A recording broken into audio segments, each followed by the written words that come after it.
Today, we are going to be reviewing Matt Miller's brand new 2026 NFL mock draft. Let's hop right into this. If you guys are new, feel free to like, comment, and subscribe. I was able to meet Matt quite a few times over at the Shrine Bowl, the Senior Bowl. Really nice dude. Everybody I know loves his character, and it's so good to see. Like, Matt's gotten in shape over the past year. He's just done such a good job, and again, really nice quality guy. But of course, with ESPN dropping a mock draft, it was a couple days old, but decided to spend the 4th with my fam. I appreciate you guys for showing me the love that you do, and I hope you guys had a great 4th as well. But with the number 1 overall pick, let's talk about the Cleveland Browns going Cade Klubnik, quarterback out of Clemson. I feel like this is actually quite on par with the idea of Shedeur Sanders.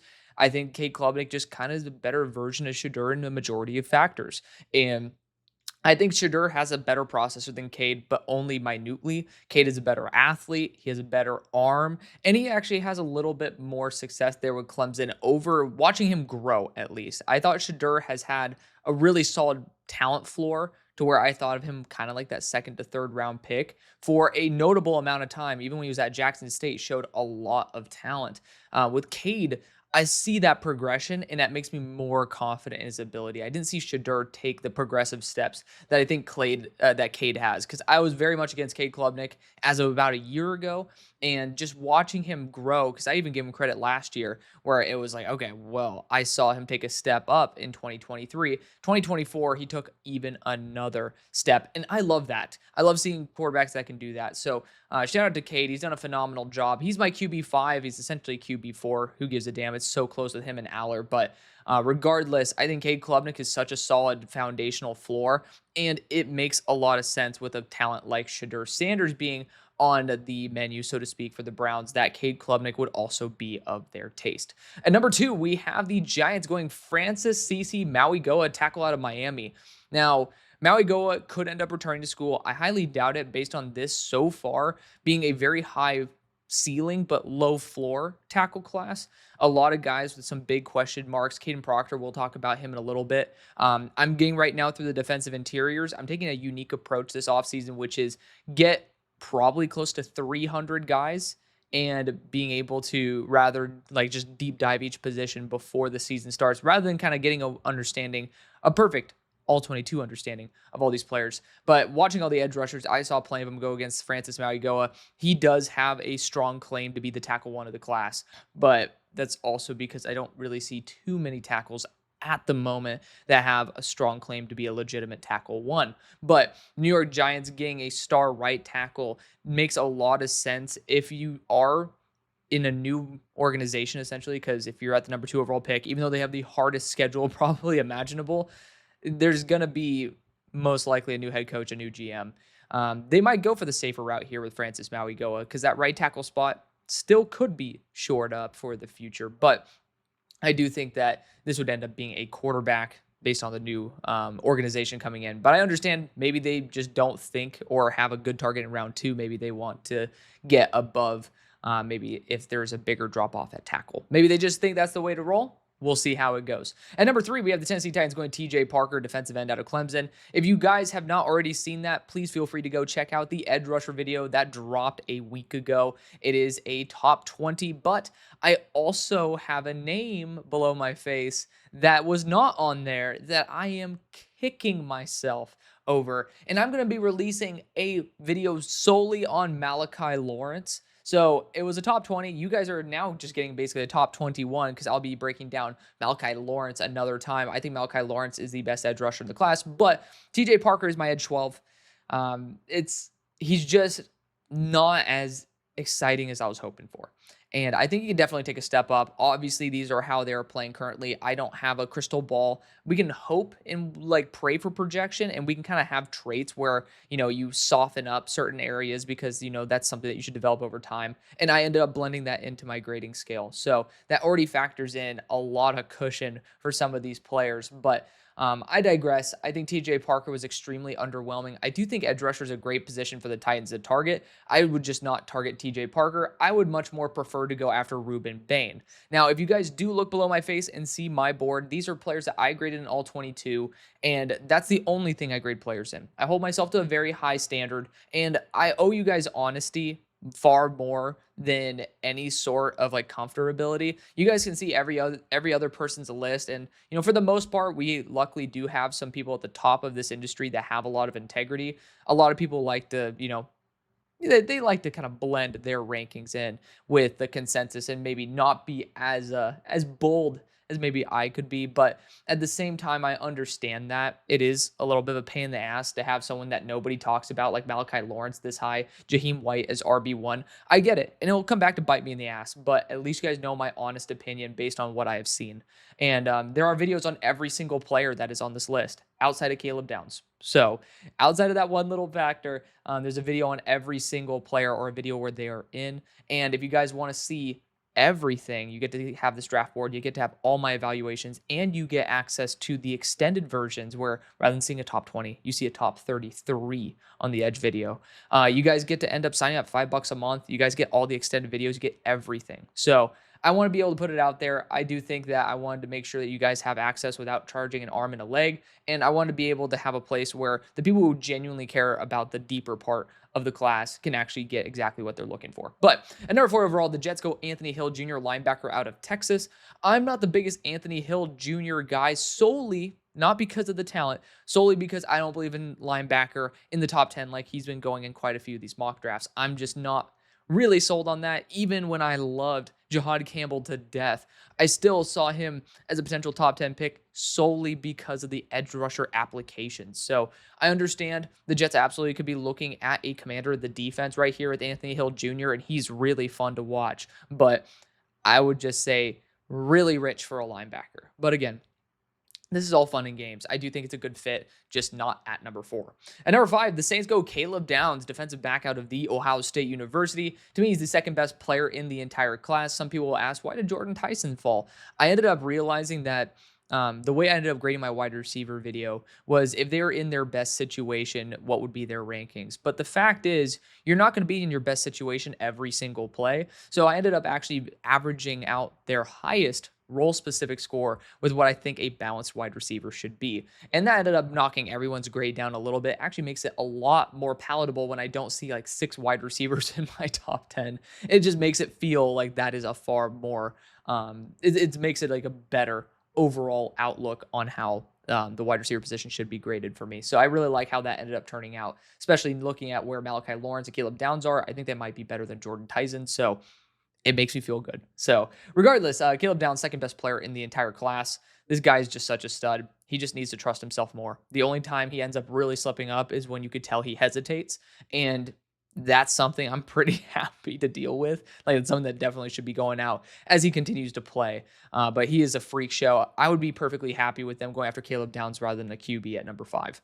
At number 6, you got the Panthers going Peter Woods, defensive interior out of Clemson. I'm going through the defensive interior class right now. You can feel free to follow me over at X, where I end up posting a lot of clips for players like that. Peter Woods has an ungodly ceiling. He just cannot rush the passer to save the life of him versus actual NFL talent.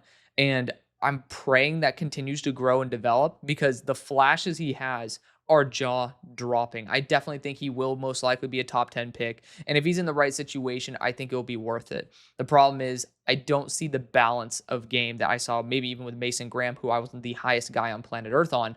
I still think Peter Woods is a great player. Just so you guys know, he'll probably be around the 20 to 25 mark on my board when all is said and done.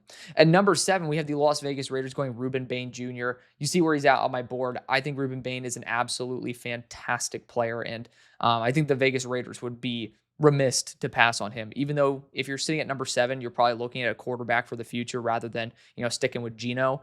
This is pretty much as good as you can get at number 2 overall option at number 7. So I prefer to go after a quarterback here like LaNorris Sellers, who I think could actually take advantage of an extra year coming from underneath Geno Smith, but I think Ruben Bain would be a fantastic option too. At number 8, we have the New England Patriots going Jordan Tyson. So, I mean, really, I haven't had an issue with anything, I believe, in this mock draft so far outside of Anthony Hill, which is the casual curveball, like TJ Parker, but TJ Parker for everybody is their edge 1. I'm not that, and that's okay. I mean, that's the thing. I'm willing to disagree. I'm willing to be wrong. We'll admit we're wrong when we end up continuing to see him grow and develop. And by all means, I am so happy to be wrong about a player I'm lower on because it means we get better football. Better football is more fun, and it's better than being right because we just get to learn from our mistakes. But regardless, Jordan Tyson's the perfect receiver for the Patriots. Someone who has such high levels of technique, knows how to manipulate corners, and he's just built to be a wide receiver one in the NFL. And this is exactly what the Patriots need. So I think this would be unbelievable. That'd be such a good move. So I'm very happy with that for the Patriots at number 8. At number 9, the Los Angeles Rams go Caden Proctor, tackle out of Alabama. I had a strong sense that this would end up being the case, where he'd end up being like the top 10, and the ceiling is unbelievably high. Proctor probably has 35-inch arms. He moves like he's 315 pounds, and he is in the range of 350 to 370. He is ridiculous as an athlete. However, athleticism doesn't mean jack shit in the NFL if you can't play. And I think his technique is really scary. I think he's not powerful, even though he has the build to be powerful. And it's just very frustrating, to say the least. I do think that Caden Proctor has a lot of room to grow, and it's just way too early for him. I really pray to the Lord that he develops a lot this year. And even if he develops a lot, I pray he ends up returning for one more year. I do not think he's ready for the NFL. I think if he ends up being forced into the NFL and he goes to the Rams, which will most likely be a team that's trying to either squeeze out the last year of Stafford or kind of doing a full revamp, I think there's going to be expectations there that can adequately allow Caden to develop. But I do think it's a big ask for a number 10 overall pick with Caden Proctor, who I think has multiple years of development needed before he's a legitimate NFL player. So it's very tough to see that. But, again, it's very obvious why a lot of people think of him as highly as they do. The Seahawks then go Spencer Fano out of Utah, the tackle at number 10. Some people talk about the arm length with Spencer Fano, but Spencer's a really solid player. The question is, will Abraham Lucas stay healthy? And sure, it's been a little bit overblown, but it's still such a key aspect when you cannot rely or cannot be comfortable with the reliability of your offensive line health-wise. Even if it's overblown, their injury history is there with Abraham Lucas, and your payday is going to be coming up. So Spencer Fano absolutely could be right on the mark with that. He was one of the highest graded tackles per PFF last year that are going to be draft eligible this year as true juniors. But I do think Spencer Fano could end up being that target for the Seahawks after the neglected offensive line for the most part in this past draft. At number 11, the Indianapolis Colts go quarterback Garrett Nussmeier out of LSU. Garrett Nussmeier has a crazy ceiling to him. I think people are just completely arrogant over the floor with Nussmeier. He's 6'2", 200 pounds. He doesn't look like it, but I don't know why LSU would underweigh him. So there's something up with that. Like, he is extremely undersized. That is like 10th percentile, if I'm not mistaken, or it might be even lower than that for quarterback size in the NFL. He needs to be up to that 220 mark. He's not the best athlete in the world. He doesn't have the best arm in the world. He has some of the best throws in the class, but I don't think they're remotely consistent enough. He lost both of his starting tackles, 2 starting guards, and we'll see if it ends up working out. He has Aaron Anderson this year. He also has Nick Anderson this year. I think those two will end up being really helpful in a dynamic duo for him. You can talk about Barry and Brown as well. We'll see with a wide variety of options at receiver whether he can actually maximize it. I know Cade Durham, the running back, was fantastic last year. There's a chance that Garrett Nussmeier could end up really being worth this, but there's also big risk factors. When you do lose pretty much your entire offensive line, it's very scary, and especially when you're undersized like that, very scary. So we're also talking about a team in the Colts that have dealt with injuries to their quarterback, who is kind of the exact opposite of physical phenom. It does make me concerned over that. But Garrett Nussmeier, in terms of the overall profile that he has, if he were a little bit safer with the ball, I honestly think he'd fit the Colts to a T. Like, you're looking at Riley Leonard. I think Garrett Nussmeier with better decision-making could be an actual NFL version of Riley Leonard. So we'll see about it, how it ends up working out this year. But Garrett Nussmeier, big ceiling, low floor. We'll see what happens. At number 12, we have the Cleveland Browns going Caleb Lamu, tackle out of Utah. I got tagged in a ton of people's posts talking about Arden Walker sitting Caleb Lamu on his ass. Very funny to see that. And again, if I mispronounce something, I apologize. I don't have the time to actually watch the normal games every single week. I do my best, but I also end up watching every single player through all 22, and there's nobody saying the names. So you got to be able to like just watch the player. And it's kind of funny. You kind of know people who know ball based on the fact of whether they actually know how to pronounce a name or not. If they don't and they know all these players, either they're lying or they actually just have more time during the week to watch the all 22 versions and not the actual broadcast. So, I mean, it's very interesting, but it's funny. I used to think the exact opposite. It's like, oh, if you don't know how to pronounce the name, then you shouldn't know anything about the player. After watching a lot of all 22 and maybe not watching as much of the regular game tape or the broadcast tape, it makes a lot of sense. I'm like, huh, okay. Well, maybe I was wrong about that. But offensive line is never a bad idea to continue developing. I'd prefer to go after one of the edge rushers. Again, I'm a huge Malachi Lawrence guy. Don't think he fits what the Browns are looking for, even though his build is very similar to Joe Tryon-Shoyinka that they brought on a one-year deal.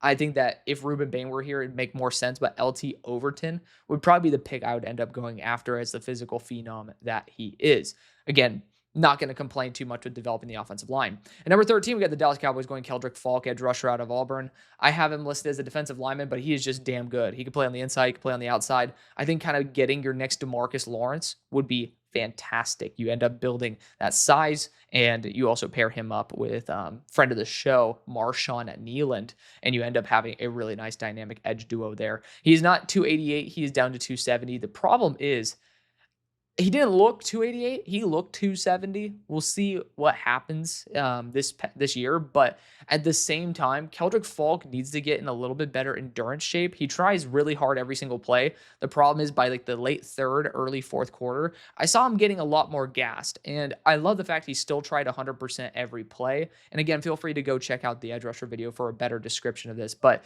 I do think the gas tank needs to increase a little bit, and I'm hoping that 288 to 270 move is actually legit. I want him to be a little bit more of a pure edge rusher, but for right now, a little bit more of a hybrid edge and defensive interior. But regardless, at number 14, you got the Arizona Cardinals going Antonio Williams. He is the perfect pairing for Marvin Harrison Jr., Michael Wilson. I actually really like that. And then, of course, you have Trey McBride. But talking about the receiving core, I do think he actually complements them very well. Antonio Williams just needs to make sure that he doesn't have like the increase in drops that he did. But if he can end up just being a little bit more reliable, he is a game changer. I think he'll end up being a first-round pick with a little bit more consistency as he continues to develop that bond there with Cade Klubnik. At number 15, we got the Miami Dolphins going Jermod McCoy. I mean, they just ended up trading away Jalen Ramsey. However, they also had Jalen Ramsey. And Jermod McCoy, his ceiling is essentially a very similar role to what they had with Jalen Ramsey. They're on their team. Maybe not prime Jalen, but talking about current Jalen.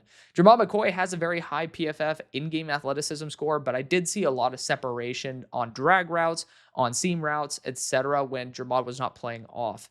And that to me screams that there is some issues in terms of the athleticism there more than maybe what the numbers suggest. But, ACL tear in January sucks. I hope that he ends up rebounding and then being the player that I want him to be because he has those reps that are just jaw dropping. He is right now, I believe, my corner at number 9. At number 16, this would be a dream. My Pittsburgh Steelers go at LaNorris Sellers, quarterback out of South Carolina.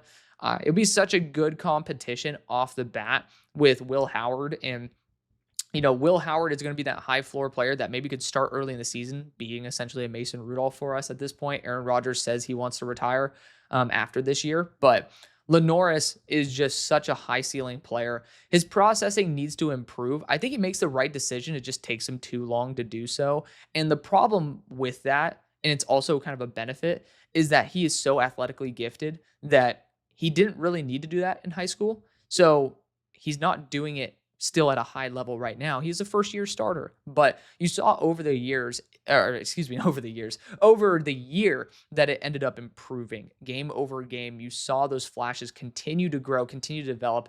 And even versus Clemson, there was a particular corner route that he ended up throwing a pick on. And I thought it was the right decision. He just took too long to throw it. He needs to throw with more anticipation. He has a great arm. He has great mobility. He needs to trust himself. And I think he trusts his athleticism more than his mind and his arm. And I think he needs to do a little bit more of the latter. Didn't need to do that in high school. So this year's going to be super telling as to whether LaNorris is ready for the NFL. There is a good chance that he won't be based on the fact that it's not easy to develop that in just one offseason. But he showed over the past year that it is possible. If he does not, I want him to stay. If he is able to do it, then come out and then end up balling out. At number 17, you got the Bears going Jeremiah Love, running back from Notre Dame. He's my RB3, but honestly, it's such a tight race. I mean, look at it. Look at him right there, literally grouped at the top. They're so damn good, man. I love these running backs. Jeremiah Love would be an RB1 in the majority of classes. I think Damon Claiborne and Jaheim White are just absolute Swiss Army knife, just dangerous weapons.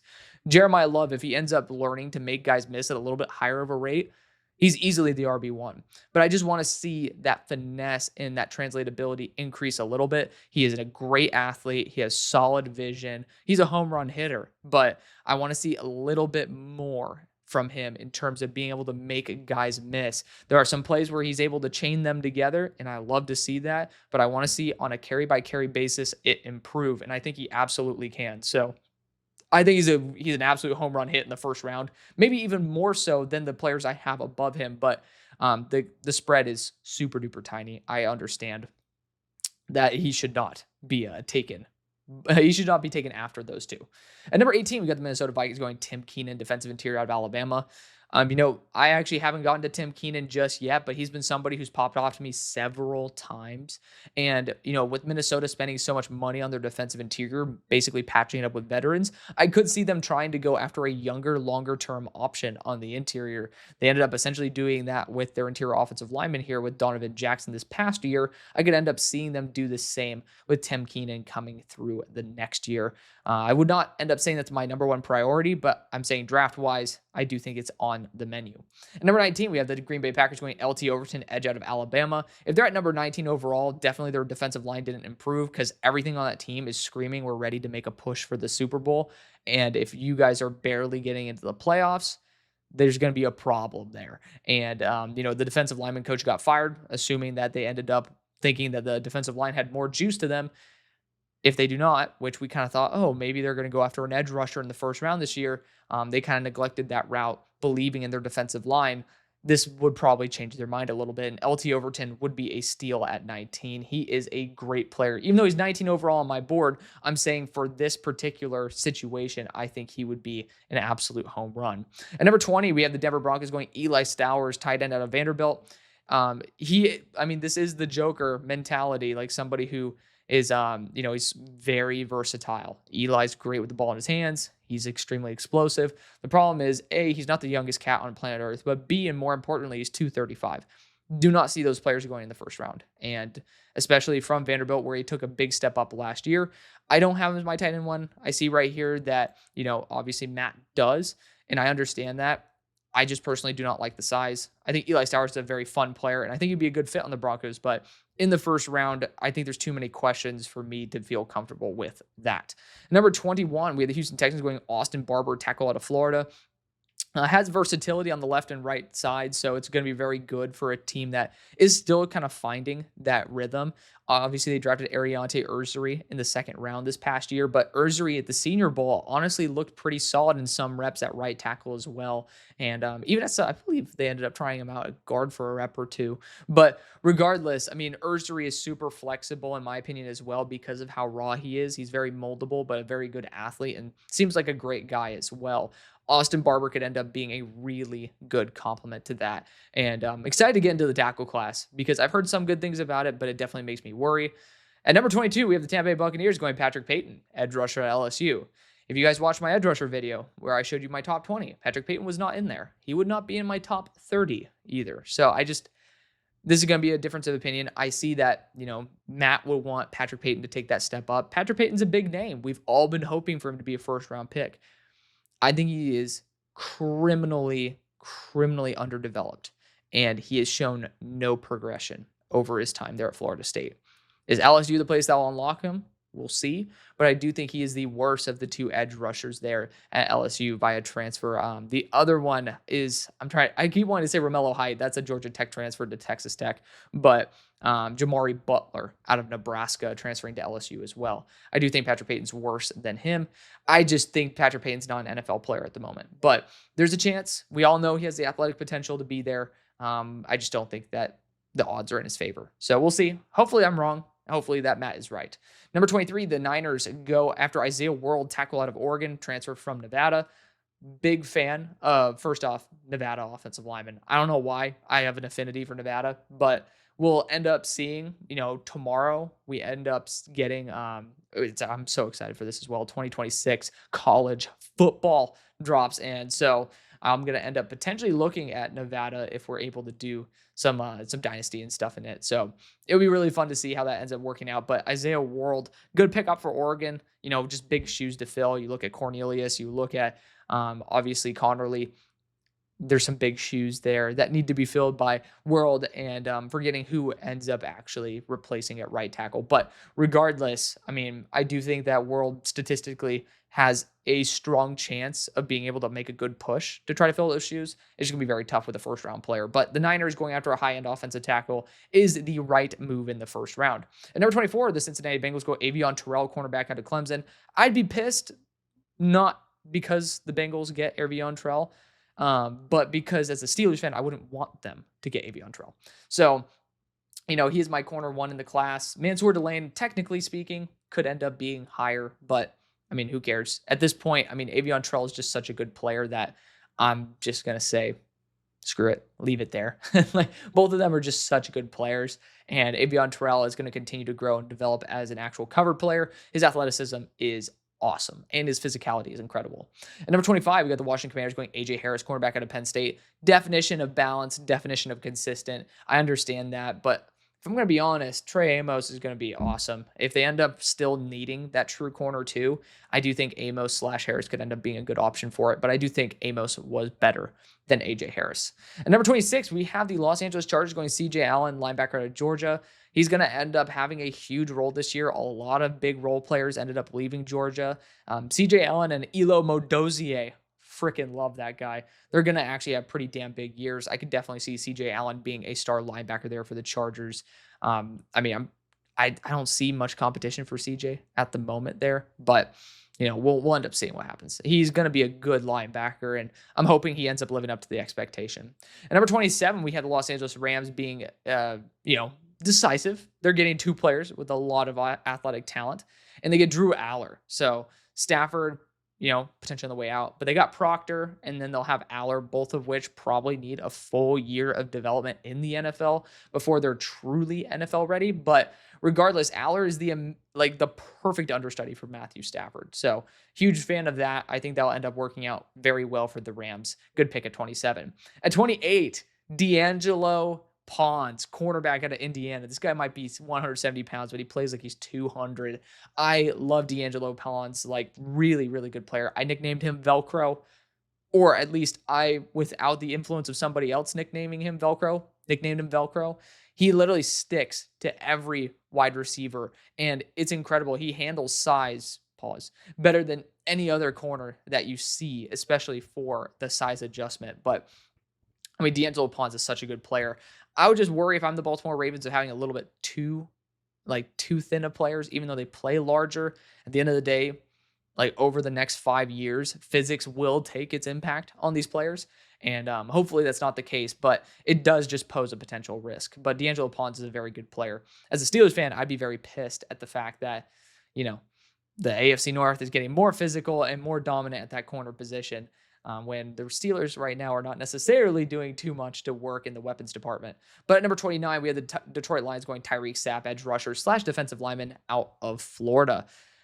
I am very much against Tyreek Sapp. And you guys can end up watching the extended version of the edge video again. I put a top 20 out on YouTube. I put a top 33 out over on Patreon. And again, you can do a one-time purchase if you want, but it's the same price as getting access to everything for a month. I just do that so you guys have the option in case you don't want to sign up for something recurring. But Tyreek Sapp is just somebody who I do not have faith in. I watched the game versus LSU where he ended up dominating, and all I saw was offensive line mishaps and him just taking advantage of it. I do see him as one of the most powerful edge rushers at defending the run against gap and power concepts. But if there is something that's remotely close to outside the tackles, this guy is cooked. And, there was a particular play versus Texas where I've never seen a player look like a deer in headlights like that in my life. I have not seen that, at least from a player who's deserving of, attention and someone actually sitting down and watching their tape. I do think that there's a significant portion of the game that Tyreek Sapp just does not understand. And I really hope that, I mean, he's a redshirt senior, if I'm not mistaken. For this far into his career, I think it is extremely depressing. But I'm praying I'm wrong. I'm praying I'm wrong. He is a freak athlete. Just needs to work also on that endurance. I don't know why these guys do not have. I think was it like the white muscle fibers, like the type 2, that end up having the endurance factor versus like type 1 for strength. But regardless, I mean, Tyreek Sapp just needs to improve in so many areas to be remotely worth a first round pick. I think that the flashes made me say he is like a fringe 7th rounder, but very scary lows. And that's not something you can really afford in the NFL. At number 30, we had the Chiefs going Dylan Thieneman, safety out of Oregon. I mean, fantastic true freshman season. Had a little bit of a dip last year, but I'm going to be honest, Purdue in general did. So I'm not going to blame them at all for it. I think the Chiefs developing a stronger and more powerful secondary is never a bad idea. So I'm a big fan of that one. Good move. At 31, we have the Eagles going Denzel Boston, wide receiver out of Washington. Denzel Boston, to me, I know that a lot of people really love him, and I'm hoping I end up getting on that track. But to me, he's just kind of a vertical X and just a much worse version of Tetairoa McMillan. That is on, like, a lot of people really like that. I just personally don't.